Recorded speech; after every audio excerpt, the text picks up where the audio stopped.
లడ్డూలో జంతువుల కొవ్వుతో తయారు చేసిన నెయ్యి వాడినట్టు రిపోర్ట్లో తేలడంపై ప్రపంచవ్యాప్తంగా కూడా హిందువులు ఆగ్రహం వ్యక్తం చేస్తున్నారు.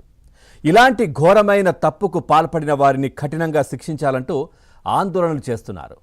ప్రపంచ ప్రఖ్యాతి చెందిన శ్రీవారి లడ్డూ ప్రసాదంలో జంతువుల కొవ్వుతో చేసిన నెయ్యి ఉపయోగించడంపై ఇప్పటికే కేంద్రం కూడా సీరియస్ అవుతోంది.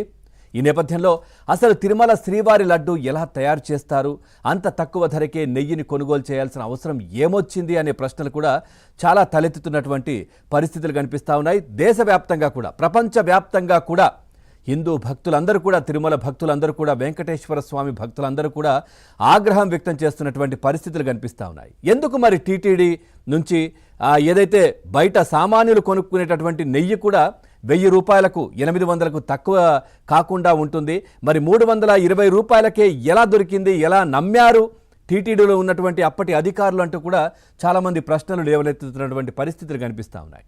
ఎవరు మాట్లాడినా కానీ అరే గత 5 సంవత్సరాల్లో పూర్తిగా కూడా రాష్ట్రంలో ఇటు దేవాలయాలపైన దాడులు కావచ్చు, అర్చకులపైన దాడులు కావచ్చు, భౌతిక దాడులు కావచ్చు, ఆలయాల ధ్వంసం కావచ్చు, రథాల దగ్ధం కావచ్చు, ఇవన్నీ కూడా జరిగాయి.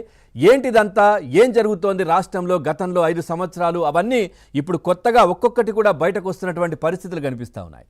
అసలు టీటీడీలో ఏం జరుగుతుంది ఏంటి, అసలు ఏదైతే దాంట్లో శ్రీవారి ప్రసాదానికి సంబంధించి కావచ్చు, లడ్డులకు సంబంధించి కావచ్చు, ఉపయోగించే ముడి పదార్థాలు ఏవైతే ఉంటాయో సరుకులు, వీటికి సంబంధించి నాణ్యత ఏ విధంగా చెక్ చేస్తారు, అసలు ఏ విధమైనటువంటి కార్యక్రమాలు అందులో జరుగుతాయి, వీటన్నిటికీ సంబంధించి మనతో మాట్లాడడానికి టీటీడీ మాజీ జేఈఓ, మాజీ ఎండోమెంట్ కమిషనర్ ఎన్ ముక్తేశ్వరరావు గారు, మాజీ ఐఏఎస్ మనతో పాటు లైవ్లో సిద్ధంగా ఉన్నారు.